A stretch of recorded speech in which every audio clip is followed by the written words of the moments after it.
இந்த நாளிலே கர்த்தருடைய வார்த்தையை தியானிக்க தெரிந்து கொள்ளப்பட்டிருக்கின்ற வேத பகுதி சற்று நேரத்துக்கு முன்பதாக நாம் வாசிக்கிட்ட பழைய ஏற்பாட்டிலே நாம் பார்க்கிறோம். நான் நிறைய சார் கேட்கலாம், எனக்கு கொஞ்சம் வாய்ஸ் சரியில்லை, கொஞ்சம் வால்யூம் அதிகம்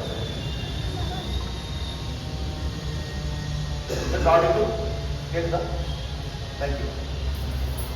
யாத்திராகம புத்தகம் 3ஆம் அதிகாரம் வசனங்கள் 1 முதல் 15 வரை. The book of Exodus chapter 3 verses 1 to 15.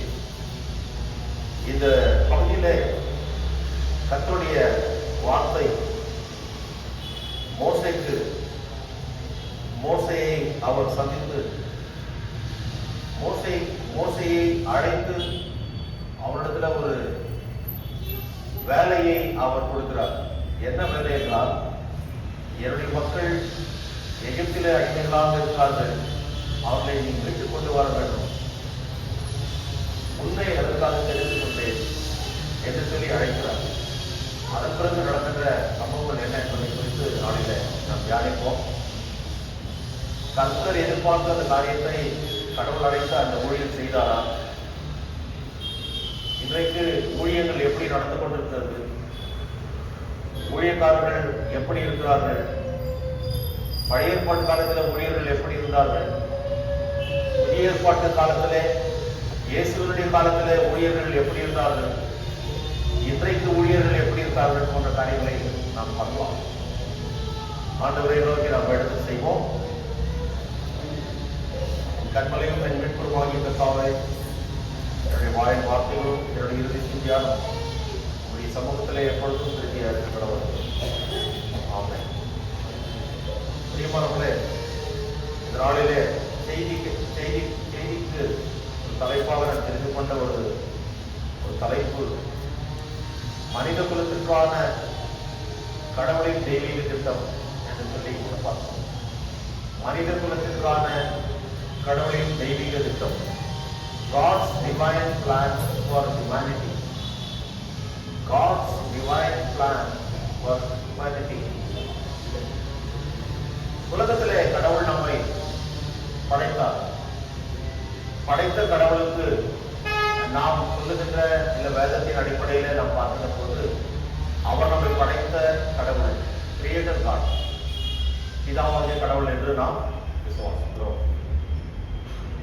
அடுத்து, பாவத்திலே விழுந்த நம்முடைய முற்பிதாக்களை மீட்டெடுக்க அவரே பிராயசித்தம் செய்து பரிசுத்த குமாரனாகிய தன்னுடைய ஒரே பிறந்த குமாரனை ரத்தம் சிந்தி மறைக்க செய்து பாவத்திலே விழுந்த நமக்கு விமோசனம் கொடுத்தார். அவர் விடுவிக்கிற கடவுள் என்பதை குமாரனாகிய கடவுள் மூலமாக நாம் அறிந்து கொள்கிறோம். மூன்றாவதாக, இப்படி படைத்து விழுந்து போன நம்மை தூக்கி எடுத்த மீட்டுக் கொண்ட கடவுளை அவருடைய விளைவாக நாம் மாறி ஞானஸ்நானத்தின் மூலமாக இந்த உலகத்தில் வாழ்கிற போது நம்மை தொடர்ந்து வழிநடத்தும் பரிசுத்த ஆவியாகிய கடவுளாக நாம் பிதா குமாரன் பரிசுத்த ஆவியாகிய கடவுளாக நாம் பார்க்கிறோம். So this is what we understood about the Trinity God in our life. பிரியமானவர்களே, He is our creator, redeemer and sustainer. முக்கியமாக இந்த உலகத்தில் படைக்கப்பட்ட மக்கள் ஆதியை துவங்கி இந்த நாள் வரைக்குமாய் அவர்கள் உபத்திரப்படுகிற போது, கஷ்டப்படுகிற போது அதை பார்த்து வேடிக்கை பார்க்கிறவர் கடவுள் அல்ல. அந்த சூழ்நிலையிலிருந்து விடுவிக்கிறவர் நம்முடைய தேவனாகிய கர்த்தர். உலகம் முழுவதும் உள்ள மக்கள் பல்வேறு சூழ்நிலைகளிலே அவர்கள் கூக்குரல் எடுக்கிறார்கள். பணம் இல்லாத சூழ்நிலை, பணத்துக்காக கடன், சிலர் நோயினாலே பாதிக்கப்பட்டு கடவுளை நோக்கி கூப்பிடுகிறார்கள். சிலர் அநியாயமாக வஞ்சிக்கப்படுகின்ற காரணத்தினாலே அவர் கடவுளை நோக்கி கூப்பிடுகிறார்கள். சிலர் இப்படி பல சூழ்நிலைகளை சொல்லிக்கொண்டே நாம் போகலாம். ஆனால் அப்படிப்பட்ட சூழ்நிலையில மக்களை அவர் அப்படியே விடுவதாக இல்லை. அவர்களுக்கு ஒரு சொல்யூஷன், அதாவது அதிலிருந்து ஒரு நிவாரணம் கிடைக்கும்படி செய்து அவர்களை மீட்டெடுக்கிறார்.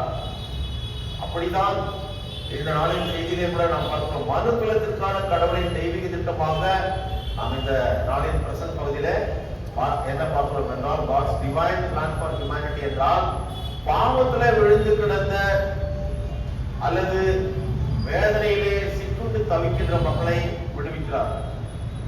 வேதனையிலே எகிப்து தேசத்திலே அடிமைகளாக்கப்பட்டு அந்த அடிமைத்தனத்தை அவர்கள் அடிக்கின்ற அடியை ஆரோக்கியங்களை நிமித்தமாக அவர்கள் படுகின்ற அந்த வேதனையை சகிக்க முடியாமல் கடவுளை நோக்கி அபய குரல் இட்டார்கள். God heard their voices, their painful voices. He understood about their pain and pathos. He responded to them. ஆகவே அவளை விடுவிக்கத்தக்கதாக இந்த அருமையான ஊழியக்காரரை அவர் அழைக்கிறார்.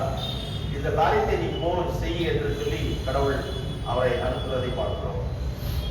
பிரியமானவர்களே,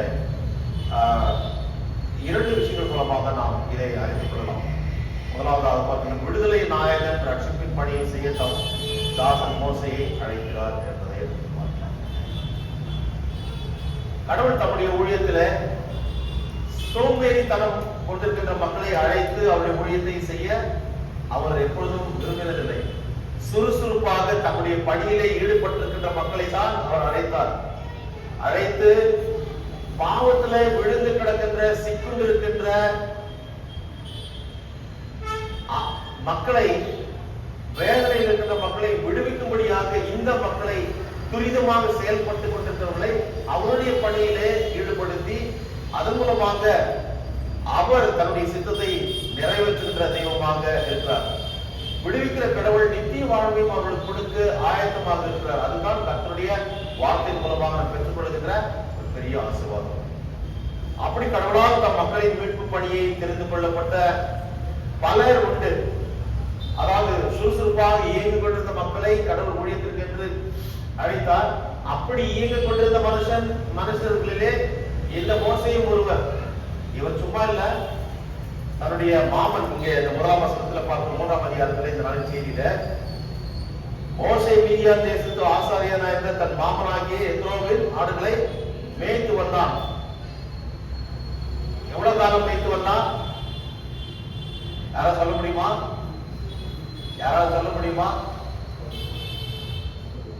மோசே 40 வருஷம். எஸ், கொஞ்ச காலம் இல்ல, 40 வருடம் வைத்து கொண்ட வந்தார். அவனுடைய மனைவி, அதாவது மோசேனுடைய மனைவி பேர் என்ன? சிப்போராள். யாரும் சும்மா அப்படியே கொஞ்சம் ரீகலெக்ட் பண்ணோம். மெசேஜ் வந்து கேட்டு ஒன் வே டிராபிக் மாதிரி போயிடக்கூடாது. பாஸ்டர் சொல்றதை மட்டும் கேட்டு அப்படி போயிடக்கூடாது. நம்ம வந்து பிரஷ் அப், அதாவது கொஞ்சம் ரிஃப்ரெஷ் ஆகணும். பழைய படித்த காரியங்கள் எல்லாம் நினைவுக்கு வந்து நாம் அந்த ஃபீல்டுக்கு போயிடணும். அந்த ஸ்பாட்க்கு, அந்த கான்டெக்ஸ்ட்க்கு நம்ம போயிடணும். பிரியமானவர்களே, இங்கே மோசேனுடைய மாமன், அவருடைய பெயர் எத்ரோ என்று இருக்கிறது இல்லையா? அவருடைய பணி என்ன? அவருடைய பணி என்ன சொல்லுங்க. பரவாயில்ல, ஆசாரியன், பாஸ்டர், பிரீஸ்ட், பிரீஸ்ட், ஆசாரியனாக இருந்தார். ஆனால் இவருடைய பணி என்ன? மேய்ப்பனுடைய பணி. சோ அந்த ப்ரொஃபஷன் கொஞ்சம் வித்தியாசமா இருந்தாலும் கூட மேய்ப்பன் பணி என்று சொல்லும்போது உங்களையும் நடத்துகிற மேய்ப்பன் தான், கடவுளால் தெரிந்து கொள்ளப்பட்ட மேய்ப்பன். நீங்கள் ஆடுகள், உங்களை மேய்க்கின்ற மேய்ப்பன் தான். நம்ம எல்லாரையும் மேய்க்கின்ற பிரதான மேய்ப்பன் கடவுள். அப்படி பார்க்கின்ற போது நம்மளாம் விலங்குகள் அல்ல, அவரை பின்பற்றி செல்கின்றவர்கள், அவருடைய சத்தத்திற்கு செவி கொடுக்கிறவர்கள், அவருடைய சித்தத்தின்படி வாழ நம்மை ஒப்பு கொடுக்க அழைக்கப்பட்டவர்கள். அதற்காகத்தான் இந்த ஒரு காரியம். பிரியமானவர்களே, கிதியோன் அதாவது வேலை செய்து கொண்டிருக்கார் இல்லையா? Gideon was crushing grain. அந்த அதாவது இந்த என்ன சொல்லாத அந்த கிரெயின் இல்லையா? ஆமா, நியாயாதிபதிகள் 6ஆம் அதிகாரத்துல பார்க்கின்ற போது அந்த பயிர்களை அவர் என்ன பண்ணாரு? போரடித்துக் கொண்டிருக்கின்ற போது கடவுள் சந்திக்கிறார். அது வந்து பிஸி இன்வால்வ்மெண்ட், சாதாரண விஷயம் கிடையாது. இப்ப இருக்கிற டெக்னாலஜி அந்த காலத்துல கிடையாது. அப்படி ஈடுபட்டு கொண்டிருந்த ஒரு மனுஷனை சாதித்து வா என்னுடைய ஊழியத்திற்கு என்று சொல்லி அழைக்கிறார் ஒரு இளம் வாலிபன் கிதியோன். அடுத்து சாமுவேலை பார்க்கின்ற போது Samuel was serving in the tabernacle. ஆலயத்திலே கர்த்தருக்காக ஊழியம் செய்து கொண்டிருக்கின்ற போது ஏலி வயதான ஒரு சூழ்நிலை, அவர் ஒரு ஆசாரியனாக இருக்கிறார். ஆனால் சாமுவேல் சிறு பிள்ளையாக இருந்தாலும் கர்த்தருடைய பணிபடியை செய்து கொண்டிருக்கிறார். அவனை சந்திக்கிறார். சாமுவேலே சாமுவேலே என்று கூப்பிடுகிறார். 1 சாமுவேல் 3ஆம் அதிகாரத்தில் பார்க்கிறோம். அடுத்து தாவீதை கூப்பிடுகிறார். தாவீது என்ன பண்ணினார்? ஆடுகளை மேய்த்துக் கொண்டிருந்தார். David was caring for sheep. God called him to do his work. 1 Samuel 7ஆம் அதிகாரம் 20ஆம் வசனத்தில் பார்த்தோம். அதே போல எலிஷாவுடைய வாழ்க்கையில பார்க்கும் போது அவர் என்ன பண்ணி கொண்டிருந்தார்? யாரா சொல்ல முடியுமா? சொல்றதுக்கு முன்னாடி எலிஷா உழுது கொண்டிருந்தார். he was plowing. ஒரு விவசாயி கடவுள் அழைக்கிறார். 1 ராஜாக்கள் 19ஆம் அதிகாரம் 19ஆம் வசனத்திலிருந்து 21ஆம் வசனத்துல நாம் பார்க்கின்ற போது அவர் சுறுசுறுப்பாக உழுது கொண்டிருந்த போது அந்த விவசாயியை அழைக்கிறார் கர்த்தருடைய ஊழியத்திற்கு என்று. அதே போல கர்த்தருடைய ஊழியக்காரர்கள் சீஷர்கள் இருந்தார்கள் இல்லையா? அதுல முக்கியமாக மார்க் சுவிசேஷம் 1ஆம் அதிகாரம் 16ஆம் வசனத்திலிருந்து 20ஆம் வசனம் வரைக்கும் 4 சீஷர்கள், அவர்கள் சம்பளவர்கள், மீனவர்கள். அந்த மீனவர்கள் தம்முடைய அந்த வலைகளை பழுது பார்த்து அந்த படகிலே இருக்கின்ற போது கடவுள் அவர்களை பார்த்து அவர்கள் தகப்பனோடு கூட அந்த காரியங்களை செய்து கொண்டிருக்கிறார்கள். இயேசு என்ன சொல்கிறார்? என்னை பின்பற்றி வாருங்கள் என்று சொல்கிறார். உடனடியாக அந்த படகுகளையும் அந்த வலைகளையும் தன்னுடைய தகப்பனையும் விட்டு அவர்கள் 4 பேரும் பின் சென்றார்கள் என்று சொல்லி அங்கு போடப்பட்டிருக்கிறது. சுறுசுறுப்பாக இயங்கிக் கொண்டிருக்கின்ற மக்களை தன்னுடைய ஊழியத்திற்கு என்று அழைத்த தெய்வம். மத்தேயு அவருடைய வேலை என்ன? 12 சீசன்ல அவரும் வந்ததில்ல. அவருடைய வேலை என்ன? டாக்ஸ் கலெக்டர் எல்லாம் சொல்லியிருக்கிறார். மத்தவங்களும் சொல்லணும், வாயை திறந்து சொல்லணும். வெளியே வந்து அந்த சத்தம் வரல, முயற்சி பண்றீங்க. ஆனா நல்லது. ஒரு ஆயத்துறையில ஒரு டாக்ஸ் கலெக்டராக இருக்கிறார். பிசி ஒர்க் இல்லையா? அது டாக்ஸ் கொடுக்கலன்னா இமீடியட்டா இன்னைக்கு நிறைய இருக்கு இல்லையா? சிபிஐ ரைடு வந்து இல்லையா? இடி ஒரு டிபார்ட்மெண்ட் எல்லாம் கரெக்டா யூஸ் பண்றாங்கிறது நம்ம எனக்கு தெரிஞ்சு மிஸ்யூஸ் பண்றதுனால பார்ப்போம். ஓகே. ஆனா அவர்களெல்லாம் தீவிரமாக அதில் ஈடுபட்டு கொண்டிருந்த போது கடவுள் அழைக்கிறார். அது மத்திய சுவிசேஷம் 9ஆம் அதிகாரம் 9ஆம் வசனத்தில் பார்த்தோம். இன்னொரு மனுஷனை பார்க்கிறோம். திருச்சபை பாழ்படுத்த வேகமாக தமஸ்குக்கு போய் கொண்டிருக்கின்ற ஒரு மனுஷன். யார் அது? யாரு? சவுல பவுலா? சவுல். கரெக்ட். அந்த மனுஷனை கடவுள் சந்தித்து அவருடைய ஊழியத்திற்கு அழைக்கிறார். அவருடைய பெயர் மாறி போகிறது. எந்த திருச்சபை துன்புறுத்த தீவிரித்து கடந்து சென்றாரோ அதே பவுல் அப்போஸ்தலன் எப்பேற்பட்ட அதாவது வேதனையும் துன்புறுத்தலையும் உபத்திரவத்தையும் சகித்து திருச்சபை நாட்டுகின்ற பணியிலே தன்னை முழுமையாக ஒப்புக் கொடுத்தார். கடவுளுடைய அழைப்பை ஏற்றுக்கொண்டு செய்தார். அந்த வழியிலே நாம் பார்க்கின்ற போது இந்த பழைய பணியில முற்பிதாக்களிலே ஒருவாகிய மோசே கூட கர்த்தருடைய ஊழியத்திற்கு என்று அவர் அதாவது ஆடு வைத்துக் கொண்டிருக்கிற 40 ஆண்டு காலம் அவர் அந்த ஆடு வைத்துக் கொண்டிருக்கிற போது அவர் கடவுளுடைய ஊழியத்தை செய்யும்படியாக அழைத்தார். அங்கே கர்த்தருடைய தூதரானவர் ஒரு முச்செடியின் நடுவில் இருந்து உண்டான அக்கினி ஜுவாலையில நின்று அவருக்கு தரிசனமானார். நம்ம சொல்றோம் கடவுள் வந்து அங்க தரிசனமானார் சொல்லி. தேவதூதன் தரிசனமானார். ஆனால் அந்த நெருப்பு எரிந்து கொண்டிருக்கிற அந்த செடி கருகி போகவில்லை, சாம்பலாகவில்லை. அதன் நடுவிலிருந்து கர்த்தர் பேசினார். ஆகவே இதன் மூலமாக நாம் தெரிந்து கொள்கின்ற ஒரு காரியம் என்றால், உதாரணத்திற்கு பிரியமானவர்களே,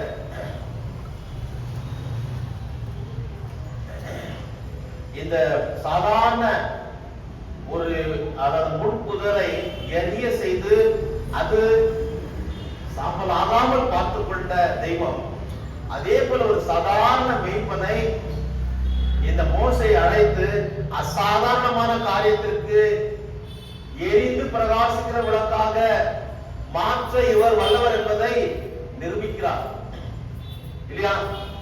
கர்த்தருக்கு முன்பாக மோசே ஒன்றும் கிடையாது. அவர் எப்பேற்பட்ட ஒரு மனுஷனாக இருக்கிறார் என்று நாம் பார்க்கின்ற போது ஒரு சாதாரண ஒரு பதரை போலதான் இங்கே நாம் பார்க்கிறோம். பிரியமானவர்களே, here we see that Moses was the weak bush, but God was the empowering fire. அதை எரிய பண்ணுகிறவர், பிரகாசிக்க பண்ணுகிறவர். உன்னுடைய என்னுடைய விசுவாச வாழ்க்கையில கூட நாம் குறைந்து காணப்படுகின்ற போது, சரியாக ஆலயத்திற்கு வராத போது, சரியா ஜெபம் பண்ணாத போது, கடவுளை தேட நிர்விசாரமா இருக்கிற போது உங்களை அவர் கைவிடவில்லை. என்ன பண்றது? சொல்லி சொல்லி சொல்லி சொல்லி ஆதாம் ஏவாள் காலத்திலிருந்து சொல்லி சொல்லி சொல்லி கொண்டே வருகிறார். கடவுளுடைய அந்த நீடிய பொறுமை அப்படியே கடைசி நியாயத்திற்கு நாள் வரைக்குமாய் செல்லும் என்று சொல்ல முடியாது. கிருபையின் காலத்திலே நாம் இருக்கிறோம். ஆகவே அந்த சத்தத்திற்கு செவி கொடுத்து நாம் கர்த்தரை தேட வேண்டும்.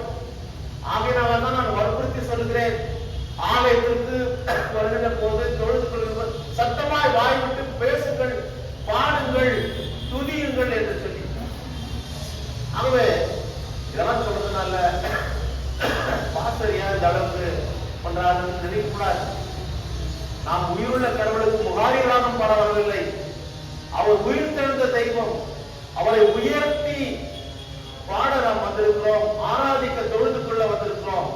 ஆகவேதான் குளோரியா எக்ஸல்சிஸ், உன்னத துதி என்று சொல்லி அது எல்லா இடங்களிலும் செல்ல வேண்டும். அப்பேற்பட்ட ஒரு நிலைமை ஏற்படுத்த வேண்டும். அதுக்காக சத்தமா கத்தி கூச்சல் போடணும்னு சொல்ல, வாய்களை திறந்து உன்னையும் என்னையும் இன்றைக்கு வாழ வைத்துக் கொண்டிருக்கின்ற, நம்மை காப்பாற்றி வருகின்ற, நம்மை ஜீவன் மரணத்துக்கு பேருவாய் போய்விடாத படிக்க நம்மை வழிநடத்துகின்ற தெய்வத்தை பொழுது கொள்ளணும். அதுதான் ஆராதனை.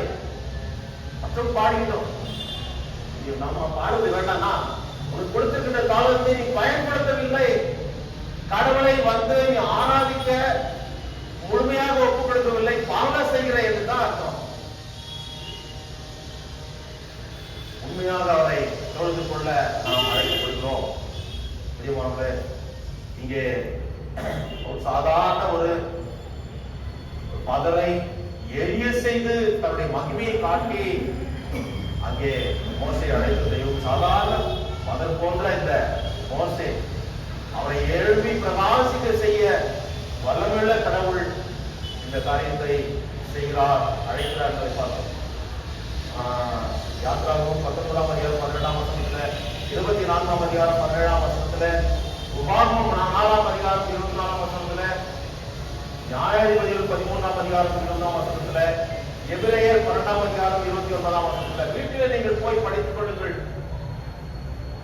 அதில் சொல்லப்பட்டிருக்கிற சாதாரணமானவர்களை கொண்டு அசாதாரணமான காரியங்களை செய்ததை கர்த்தருடைய வல்லமையினாலும் அவருடைய உதவினாலும் சாதாரண மோசே அசாதாரணமான காரியத்தை செய்து முடித்தார்.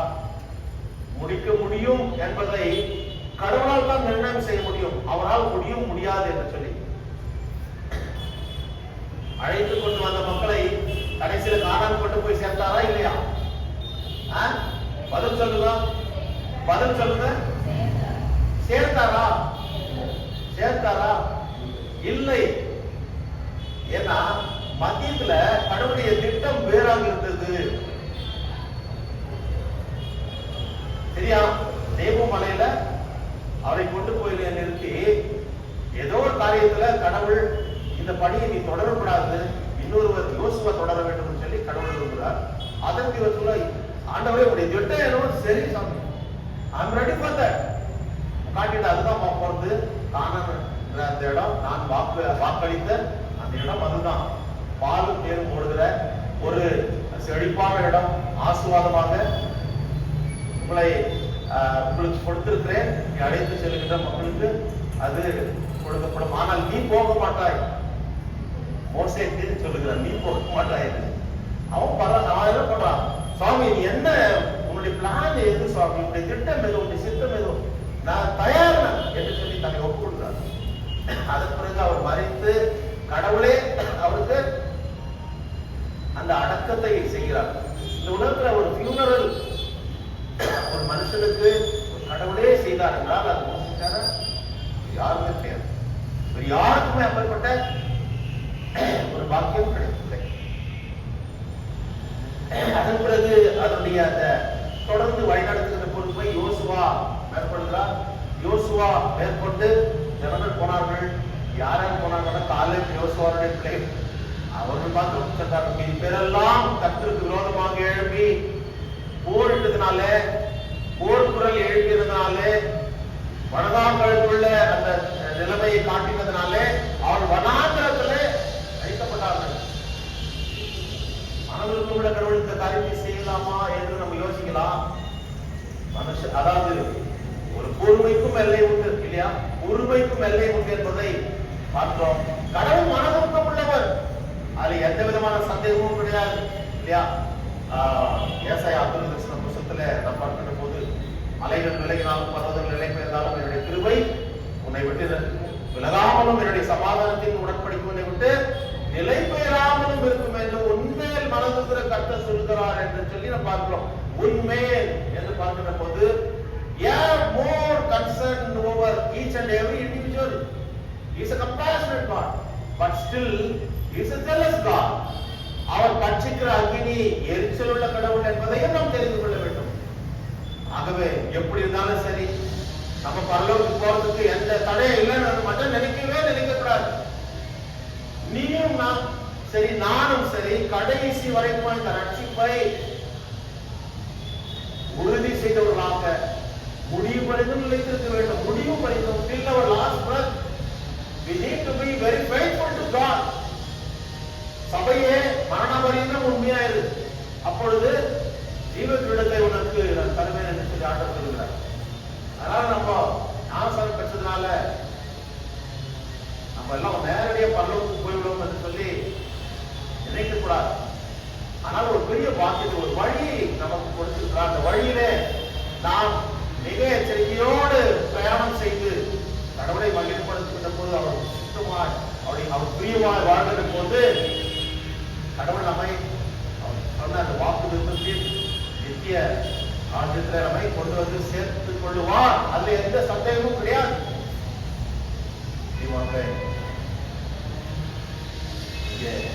தொடர்ந்து நாம் பார்க்கிற போது மோசே இதற்கு உடனடியாக ஒப்புக்கொண்டாரா? இந்த ஒரு ஆஃபர் ஆண்டவர் கொடுக்கிறார் இல்லையா? இந்த ஒரு கிரேட் ரெஸ்பான்சிபிலிட்டி ஏற்றுக்கொள்கிறாரா? 3வது சிங்கப்பாவரம் போய் கிட்ட பார்க்கிறாரு, அந்த அற்புத காட்சியை பார்க்கிறாரு. மோசே மோசே என்று பேசுகிறார், கடவுள் பேசுகிறதை கேட்கிறார். அடுத்து அந்த கிட்ட இடத்துல வராத பாதரத்தை காட்சி போடு என்று சொல்லி பரிசுத்த இடம் அனந்தரம் கூட அந்த வெளியே விட்டுட்டு வரணும். தப்புலாம் வெளியே விட்டோம். கடவுளை பரிசுத்தமாய் ஆராதிப்பதற்குள்ள உள்ளே அமர்ந்தோம். அடுத்து ஆரம்பித்த காரியம் அந்த 6ஆம் வசனத்துல, பிரியமானவர்களே, நான் ஆபிரகாமின் தேவனும் ஈசாக்கின் தேவனும் யாக்கோபின் தேவனும் ஆகிய பிதாவுடைய தேவனாய் இருக்கிறேன். அவர்கள் மரித்தும் இன்றைக்கும் அவர்கள் என்னோடு கூட வாழ்கிறார்கள் என்பதுதான் அர்த்தம். அவருடைய தேவனாய் நான் சொல்லுகிறேன். மோசே தேவனை நோக்கி பார்க்க பயந்ததினால் தன் முகத்தை மூடிக்கொண்டான். அப்பொழுது கர்த்தர், எகிப்தில் இருக்க என்னுடைய ஜனத்தின் உபத்திரவத்தை பார்க்கவே பார்த்தேன். ஆலோசனைகளை நிமித்தம் அவர்கள் எழுதுகிற கூக்குரலையும் கேட்டேன். அவர் படுகிற வேதனைகளையும் மறைந்திருந்தேன். எல்லாத்தையும் சொல்றாரு. அவங்க கத்தி கூச்சலிடுறாங்க. அந்த வேதனையை தாங்க முடியாமல் என்னை நோக்கி கதறுகிறார்கள். ஓவியா,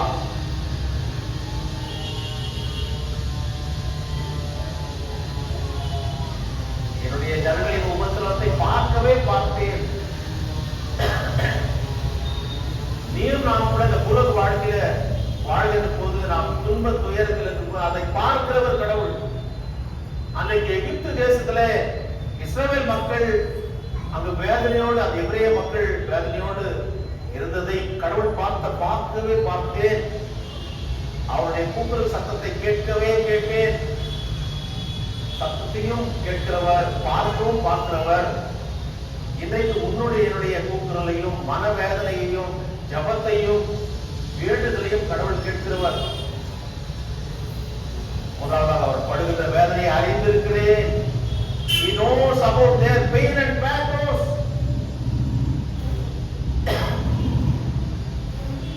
ஆகவேதான் புதிய ஏற்பாட்டிலே ஆண்டவராகிய இயேசு கிறிஸ்து அவர் அதிகமாக நேசித்த அவருடைய நண்பனாக இருந்த லாசரு மரித்த போது அவர் வேறு இடத்துல ஊழியர் செய்து கொண்டிருந்தார்.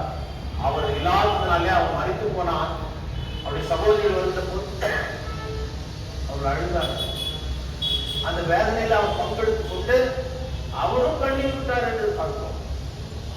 So he'll partake in our he'll participate in all our pain and pathos that we encounter in our life. அதை நாம் மறக்கக்கூடாது. எல்லா சூழ்நிலைகளிலும் நீரும் நானும் படுகிற மத்தியிலே நம்மை அப்படியே கூடாமல் தூக்கி எடுத்து அவர் நம்மை ஏற்றிக் கொள்கிறார். So we see that God was now ready to deliver them out of Egypt and lead them into promised land. அவர்களை மீட்டெடுக்க வேண்டும், அந்த கானானுக்குள் கொண்டு செல்ல வேண்டும் என்பது அவருடைய திட்டம். அவரே அழைக்கிறார். உன்னை மேலும் கூட இந்த பாவ உலகத்திலிருந்து பாவ படுகொலையிலிருந்து மீட்டெடுத்து பரிசுத்த தெய்வம் நித்திய வாழ்வுக்கு என்று அழைக்கிறார். அதற்காக ஊழியர்களை தெரிந்து கொள்கிறார். அப்படி தெரிந்து கொள்ளப்பட்ட ஒரு விடுதலையின் நாயகன் யார் என்றால் கடவுளுடைய தாசன் மோசே. மோசே would be his chosen leader. இங்கே கடவுள் புகழ்த்தப்படுகிற மனநிலை எரித்தவருடைய தெரிவிக்கும் மனதிற்கும் உள்ள கடவுளாக நாம் பார்க்கிறோம். அவர் ஏற்கனவே கடவுள் மனதிற்கும் உள்ள கடவுள் என்பதையும் இதன் மூலமாக நாம் ஏசாயா 54 பார்க்கும். அனைவரும் மனதில் நிலைக்கிறதா அவர் மனதிற்கும் ஒவ்வொரு மேலும் உண்டு என்பது. இங்கே பார்க்கின்ற போது கடவுளுடைய ஒரு ஸ்டேட்மெண்ட் என்ன என்று நாம் பார்க்கின்ற போது 10ஆம் வசனத்துல நாம் பார்க்கிறோம் இல்லையா? 3ஆம் அதிகாரம் 10ஆம் வசனத்துல நீ இஸ்ரவேல் புத்திரராகி என் ஜனத்தை இஸ்ரவேல் எகிப்திலிருந்து அழைத்து வரும்படி உன்னை பார்வோனிடத்திற்கு அனுப்புவேன் வா என்றார். அப்போ he has already planned and decided to execute this mission. இல்லையா? அவர் தீர்மானம் பண்ணினதை யாராலுமே மாற்ற முடியாது. அவர் திட்டமிட்டதை யாராலுமே மாற்றி அமைக்க முடியாது, தடை செய்ய முடியாது. ஆகவே எஸ் ஆல்ரெடி பிளான். ஆகவே அழைக்கிறார். அழைத்த இந்த மனுஷன் யார் என்றால் பெரிய வெற்றி வீரன் கிடையாது. ஒரு தோல்வியோடு வாழ்ந்த ஒரு மனுஷன், ஒரு கொலை செய்து எகிப்திய ஒரு மனுஷனை கொலை செய்து அங்கிருந்து ஓடி வந்த மனுஷன் தலைமுறையாக வாழ்க்கைதான் இந்த வாழ்க்கை தான். ஆனால் கூட அவர் சாதாரணமான ஒரு கொலை அல்ல, அநீதியை பார்த்து கொலை செய்தார். அது கூட பெரிய ராஜ வாழ்க்கை. அந்த ராஜ வாழ்க்கையை வந்து என்னுடைய மக்களுடைய கஷ்டத்தோடு கஷ்டப்படுவதை நான் சந்தோஷமாக ஏற்றுக்கொள்கிறேன் சொல்லி அவர் திரும்பி வந்தார். அதை தான் எபிரேயர் நிருபத்தில் குறிப்பிட்டிருந்ததை நாம் பார்க்கிறோம். பிரியமானவர்களே, சோ கடவுள் ஏன் தோற்று போனவரை தேர்ந்தெடுக்கிறார் என்று பார்க்கின்ற போது அது அவருதான் தெரியும். சாதாரணமாக உன்னையும் என்னையும் இன்றைக்கு அவருடைய பிள்ளைகளாக இந்த ஆலயத்தில் வைத்திருக்கிறார் என்றால் நீயும் நான் தெரிந்து கொள்ளவில்லை.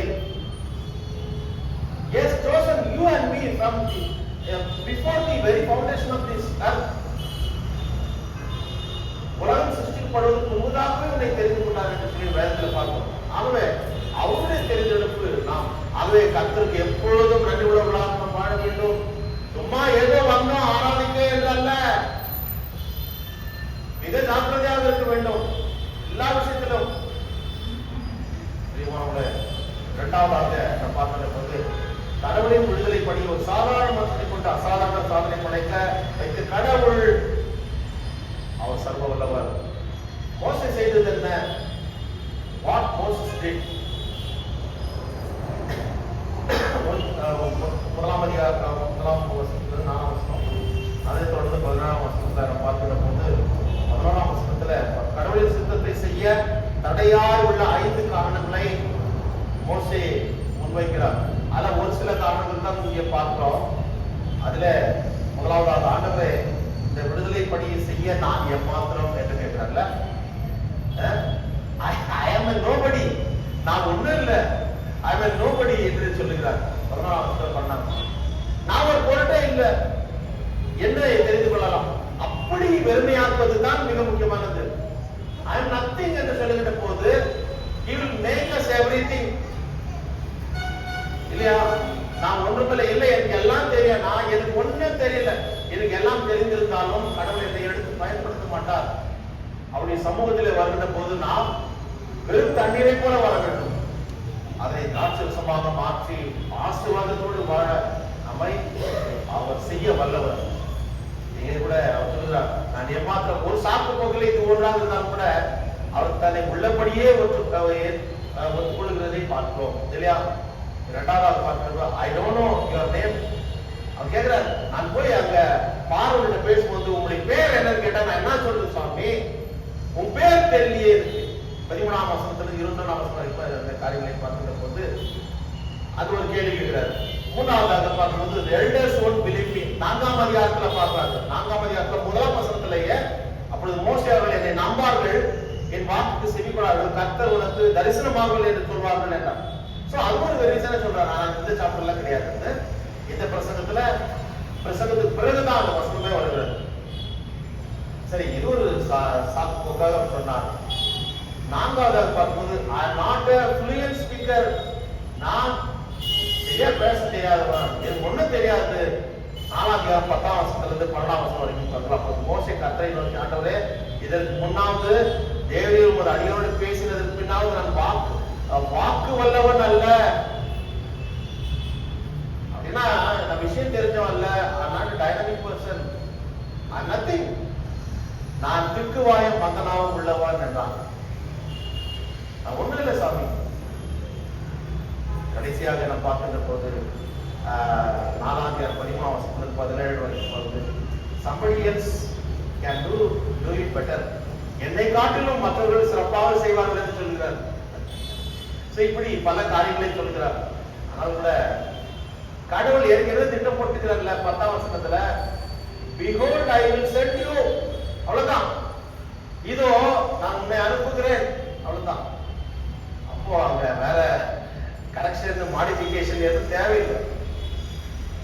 நீ இதெல்லாம் சொன்னப்பா okay, with all these problems and difficulties, negative implications, I will send you.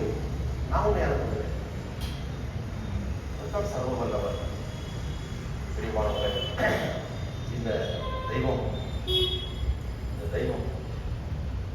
இன்னொரு காரியம் சொல்ற 12ஆம் வசனத்தில், நான் உன்னோடு இருப்பேன் என்றார். 12ஆம் வசனம் சொல்கிறாரா? அதுக்காக நான் உன்னோடு இருப்பேன்.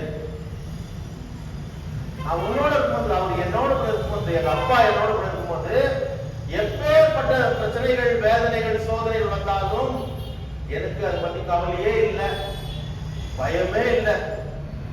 எல்லாம் நமக்கும் வர வேண்டும். நம் உன்னோட இருக்கிறார். அன்றைக்கு மோசே சொன்ன தெய்வம், அவரை பின்பற்றி வந்த அடுத்து யோசுவாவுக்கு சொன்னது, நான் உன்னை விட்டு விலகுவதும் இல்லை, உன்னை கைவிடுவதும் இல்லை என்று யோசுவா 1ஆம் அதிகாரம் 5ஆம் வசனத்தில் சொன்னார். எபிரேயர் நிருபத்திலே அதே போல உன்னை மேலே பார்த்து, நான் உன்னை விட்டு விலகுவதும் இல்லை, உன்னை கைவிடுவதும் இல்லை சொல்கிறார். அவ்வளவு பாசம் உண்மையிலே என்ன? அந்த பாசத்துக்கு தக்கபடி நாம் வாழ்கிறோமா? அது மிக முக்கியமான ஒரு காரியம். சோ நான் உன்னோட இருப்பேன் என்றால், உன்னுடைய பலத்தினால நீ போய் எதுவும் சாதிக்க முடியாதுன்னு தெரியும்பா. I will get into a partnership with you. So here we could see a divine and human partnership in rescue mission. மீட்டெடுக்கிற பணியில அவராலே செய்ய முடியும். ஆனால் ஏன் பயன்படுத்துகிறார் உன்னையும் என்னையும் என்றால், அது அவருடைய திட்டம். இன்றைக்கு நம்முடைய தேசத்தில் உள்ள மக்களை மீட்டெடுக்க வேண்டும் என்றால் நீயும் நானும் அழுது புலம்பி போராடி ஜெபிக்க வேண்டும். நானே இன்னும் அறிந்து கொள்ளவில்லை, கடவுளை தெரிந்து கொள்ளவில்லை, அவருடைய மகத்துவத்தை புரிந்து கொள்ளவில்லை என்றால் எப்படி மற்றவர்களை ஆதாயப்படுத்த முடியும்? மற்றவர்களுக்காக எப்படி பரிந்து பேச முடியும்? திறப்பின் வாசலில் நிற்க முடியும்? எல்லாரும் பரலோகத்துக்கு வர வேண்டும். என்னுடைய வீட்டின் பக்கத்தில் இருக்கிறவர்கள், அக்கத்தில் இருக்கிறவர்கள், என்னுடைய மாநிலத்தில், மாவட்டத்தில் இருக்கிறவர்கள், தேசத்தில் இருக்கிறவர்கள் வர முடியும் என்ற ஒரு எண்ணம் வரும்.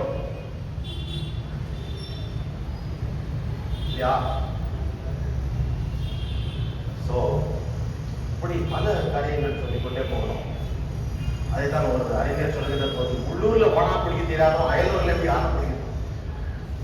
நான் போறதே சந்தேகமா இருக்குது பரலோகத்துக்கு. அப்போ என்ன, வாட் இஸ் அவர் ஃபெய்த் இன் காட்? எதற்காக நம்ம அவரை தொழுது கொடுக்கிறோம்? ஜாக்கிரதையாக இருக்க வேண்டும் பிரியமானவர்களே. ஒரே ஒரு வாழ்க்கை, அது சீக்கிரமாக கடந்து போகிறது. சும்மா ஏனோதான் நம்ம வாழ முடியாது. தேசத்துள்ள மக்களை எல்லாரும் மீட்க வேண்டும் என்பதற்காக தான் அவருடைய வருகையும் தாமதிக்கிறது. அவர்களை மீட்டு அழைத்து வந்து சொல்கிறார், இந்த மலையிலே தேவனுக்கு ஆராதனை செய்ய வழிநடத்த மோசேயை கடவுள் தெரிந்து கொண்டார். கடவுளை தொழுது கொள்ளுவதற்காக நீயும் நானும் கூட இந்த பூலோக வாழ்க்கையில் அழைக்கப்படுகிறோம். ஆகவே தான் time and again I say, I request all the members to come and worship God. It is a community of saints. Martin Luther சொல்லுகிற போது, பரிசுத்தவான்களுடைய கூட்டம். ஏன் வரக்கூடாது? நீ நானும் சரியில்லை நம்மளே முடிவு பண்ணக்கூடாது, அவர் தான் முடிவு பண்ண வேண்டும். நம்ம எப்பேற்பட்டவர்களாக இருந்தாலும் கூட கடவுளை வந்து தொழுது கொள்ள வேண்டும். நியாயத்திற்கிறவர் அவர். நீயும் நானும் நியாயத்திற்கு போவதில்லை, நானும் நியாயத்திற்கு போவதில்லை யாரையுமே. ஆனால் கடவுளை தேட வேண்டும் பிரியமானவர்களே, கடவுளை தேட வேண்டும். ஆகவே இப்பேற்பட்ட தெய்வம் சொல்கிறார், நான் இருக்கிறவராகவே இருக்கிறேன். 14ஆம் வசனத்துல நான் இருக்கிறவராகவே இருக்கிறேன். I am who I am. I am that I am.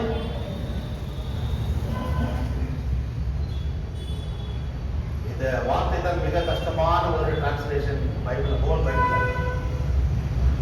Bible இந்த ஒரு வார்த்தை தான் கஷ்டமான ஒரு டிரான்ஸ்லேஷன். யெஹியா, அஷேர், யெஹியா என்று சொல்லி எபிரேய வார்த்தை இல்லை. இது பிரசன்ட் டென்ஸா, பாஸ்ட் டென்ஸா, ஃபியூச்சர் டென்ஸா, எல்லாத்தையும் சேரும். So this is not just a name but an assurance of his constant presence and the source of his being. அவர் எப்பொழுதும் இருக்கிறவர், அவருக்கு மரணமே இல்லை என்று சொல்லி பாகவத்துல பார்க்கிறோம். புதிய ஏற்பாட்டில் இல்ல, பழைய ஏற்பாட்டில் அவருக்கு மரணமே இல்லை. அவர் எப்பொழுதும் வாழ்கிறார். 90ஆம் சங்கீதத்தில் அவர் அனாதியாய் இருக்கிறார் என்றால் எப்பொழுதும் அவர் இருக்கிறார். அவருக்கு துவக்கமும் இல்லை, முடிவும் இல்லை. புதிய ஏற்பாட்டில் பார்க்கும்போது அவருக்கு துவக்கமும் உண்டு, முடிவும் உண்டு. இன்னொரு பக்கம் பார்க்கின்ற போது எப்படி வந்தது என்றே தெரியாது. அந்த அளவுக்கு அவர் அப்படி வல்லமையுள்ளவர். It also conveys his eternal self-existent nature and his promise to act on behalf of his people. அவர் எப்பொழுதும் இருக்கிறவர், அனாதியாய் வாசம் செய்கிற கடவுள், தலைமுறை தலைமுறையாக நீரே எங்களுக்கு தெய்வம் என்று மோசே அந்த ஜெபத்தில் சொல்கிறார் 90ஆம் சங்கீதத்துல. அவர் எப்பொழுதும் வாழ்கிறவர். நீயும் நாம் கூட எப்பொழுதும் வாழ வேண்டும் அவருடைய நித்திய வீட்டிலே என்று சொல்லி இப்படியாக அழைக்கிறார். அந்த நித்திய வீட்டிற்கு என்று பார்க்கின்ற போது கானானுக்கு அழைத்து சென்றார். நாம் பரம கானானுக்கு அழைத்து செல்லப்பட அழைக்கப்பட்டிருக்கிறோம். அதற்கு நம்மை தயார்படுத்திக் கொள்ள வேண்டும். இன்றைக்கு நம்மை வழிநடத்துவர்கள் எப்படி இருக்கார்கள்? இந்த காரியத்தை இவர் சிறப்பாக செய்து முடித்தார். அதன் பிறகு யோசுவா வழிநடத்தி கொண்டு போனார். புதிய ஏற்பாட்டில் இன்றைக்கு வாசிக்க கேட்ட அந்த பகுதியில ஒரு முக்கியமான விஷயத்தை நாம் பார்க்கிறோம். என்ன பார்க்கிறோம்? லூக்கா எழுதின சுவிசேஷம் 20ஆம் அதிகாரம் 27-40. அங்கே ஒரு சதுசேயர்களை பார்க்கிறோம் இல்லையா? சதுசேயர்கள் யாரு? பரிசேயர்கள் யாரு? அதாவது இவர்கள் எல்லாம் இந்த அதாவது யூத குலத்துல இருந்து வந்து அது ஒரு ஃபேமிலி தான், எல்லாம் பிரிவா இருக்காங்க. இதுல இந்த சதுசேயர்கள் யார் என்றால் உயிர்த்தெழுதல் இல்லை என்று சொல்லுகிறவர்கள். ஆனால் இந்த உயிர்த்தெழுதல் இல்லை என்று சொல்லுகிறவர்களிடத்துல தான் கடவுள் அந்த கடவுளுடைய பணியை செய்கின்ற அந்த டெம்பிளுடைய சீஃப் பிரிஸ்ட் யாருன்னா அவங்க தான். யாரு?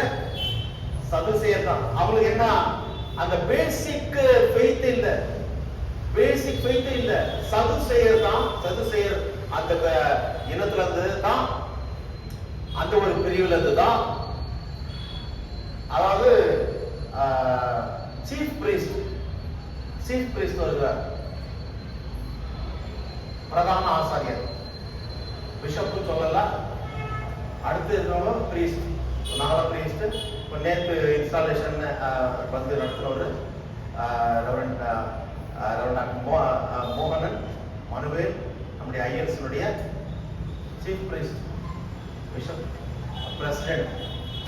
ஸோ நம்ம எல்லாருக்கும் அப்போ புதிய ஏற்பாட்டுல இயேசுடைய காலத்துல இந்த சதுசேயர்கள் உயிர்த்தெழுதல் இல்லை என்று சொன்னாங்க. அத ஒரு கேள்வி வைக்கிறாங்க, என்னென்ன ஒரு பெண்ணை இறந்து போகிறாள், அவளுக்கு திருமணமாகி அந்த கணவன் மூலமாக குழந்தை இல்லை, அவன் செத்த பிறகு அவருடைய வழக்கத்தின்படி அடுத்த குடும்பத்தில் இருக்கிறவங்க கட்டிக்கணும். அப்படி 7 பேருக்கு திருமணம் ஆச்சு. கூட இருக்கிற சகோதரர் 7 பேரும் திருமணம் செய்த பிறகும் அவளுக்கு குழந்தை இல்லை, அவளும் செத்து போகிறாள். கடைசியில உயிர்த்தெழுதலின் நாளிலே அவள் யாருக்கு மனைவியா இருப்பாள் என்று கேட்கிறாங்க. அப்ப இவங்க எல்லாம் ஊழியக்காரா? Basically they don't believe the resurrection. பிரியமானவர்களே, இப்படியும் ஊழியக்காரர்கள் இருந்தார்கள் இயேசு காலத்திலேயே. அவர்கள் தான் இயேசுவை சிலுவையில் அறையும்படி அந்த ஜெருசலேம் கவுன்சில்ல சனகரி சங்கத்துல தீர்மானம் நிறைவேற்றினார்கள். மேசியாவை கொல்ல தீர்மானம் நிறைவேற்றினார்கள். இவர்களும் ஊழியர்கள். கடவுளுடைய நாமத்தை மகிமைப்படுத்த அழைத்தவர்கள். நம்முடைய அடிப்படை விசுவாசம் என்ன? செத்த அவ்வளவுதான், 3வது பால் இல்லையா, அதோட போயிடுச்சா? உயிர்த்தெழுதல், அவரோடு வாழ வேண்டும், மகிமையின் சரீரத்தை தரித்துக் கொள்ள இருக்கிறோம். அப்படி 2ஆம் வருகை இல்லை, இதெல்லாம் நடக்க போகிறது. இதுதான் நம்முடைய விசுவாசம். ஆனால் பிரியமானவர்களே, உயிர்த்தெழுதலே இல்லை என்று சாதிக்கிற அந்த கூட்டம், அந்த வசனம் பாருங்க, அதுதான் சொல்லப்படுகிறது. 27ஆம் வசனம் என்ன படிப்பாத?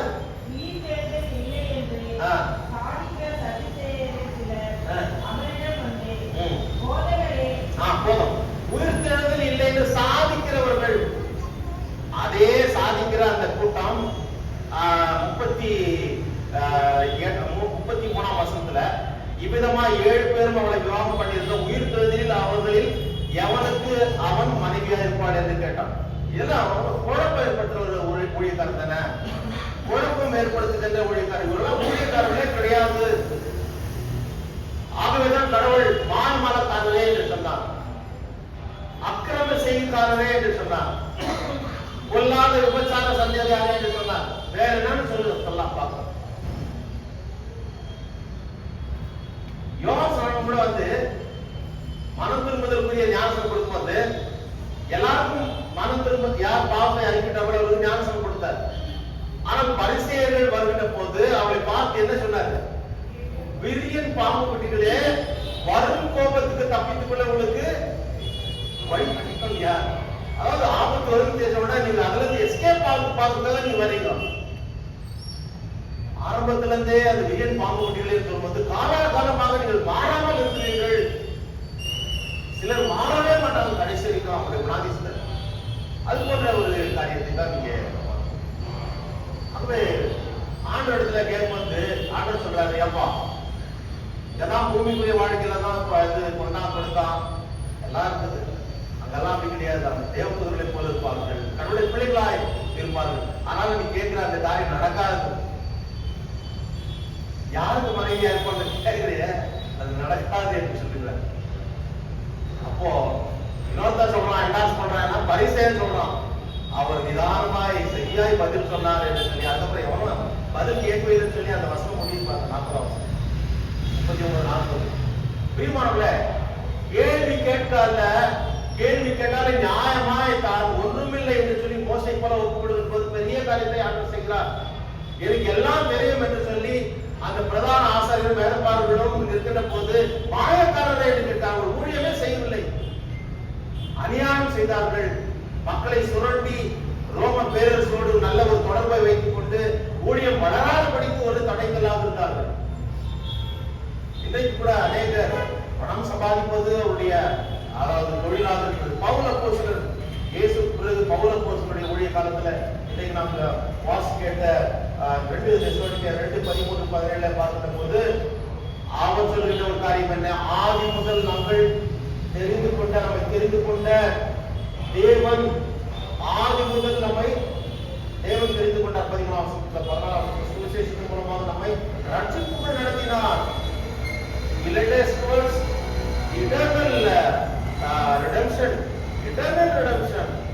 நித்திய ரட்சிப்புக்கு என்று நம்மை நடத்தினார். இந்த கிறிஸ்துவில் நாம் நிலை கொள்ள வேண்டும். We need to live in Christ. அவருடைய சித்தப்படி நாம் வாழ வேண்டும். அவரில் நாம் வேறு ஒன்றை கனி கொடுக்க வேண்டும். அப்படிதான் சொன்னார். பாருங்க, இந்த ஊழியக்காரர் எப்படி, அவரும் ஒரு காலத்துல மிக மோசமானவராக இருந்தார். திருச்சபை விரோதமாக எழுப்பி செயல்பட்டவர். ஆனால் கர்த்தருடைய உண்மையான ஊழியக்காரராக மாறி தன்னை ஒப்பு கொடுத்தார். அவரில் நிலைத்திருக்க வேண்டும் என்று சொல்லி ஆலோசனை சொல்லுகிறார். அதுவே தேவனோடு வாழ்கின்ற நித்திய வாழ்விலே மக்களையும் சாதித்த தேவன் எல்லாருக்கும் கொடுக்க அவர் சித்தமா இருக்கிறார். அதை பெற்றுக்கொள்ள இன்றைக்கு ஊழியங்கள் சொல்லப்படுகிறது, ஊழியங்கள் செய்யப்படுகிறது, ஊழியக்காரர்கள் வழிநடத்துகிறது. ஆனால் நீங்கள் கடவுளோடு உள்ள அந்த உறவிலே நீங்கள் பலப்பட வேண்டும். யார் எப்படி வந்து மாற்றி பேசினாலும் கூட நீங்கள் தெரிந்து கொண்ட ஆதியில தெரிந்து கொண்ட அந்த வார்த்தையிலே நிலைத்திருங்கள். மனுஷனை நம்ப வேண்டும் என்று சொல்லவில்லை, கர்த்தரை நம்புங்கள். அவர் ஒருவர் மாத்திரமே நம்மை பரலோகத்தில் சேர்ப்பார். ஆகவே இந்த ஒரு நம்பிக்கையோடு விசுவாசத்தோடு நாமும் ஊழியம் செய்வோம். நம்முடைய தேசத்து மக்களை நாமும் ஆதாயப்படுத்திக் கொண்டு அவருக்கு சாட்சிகளாக வாழ கடவுள் அனுகிரகம் செய்வாராக. ஆமென். எல்லாருக்கும் தெய்வீக சமாதானம் நம்முடைய இருதயங்களையும் சிந்தனைகளையும் கிறிஸ்து இயேசுக்குள்ளாக நம்மை பலப்படுத்தி காப்பாராக.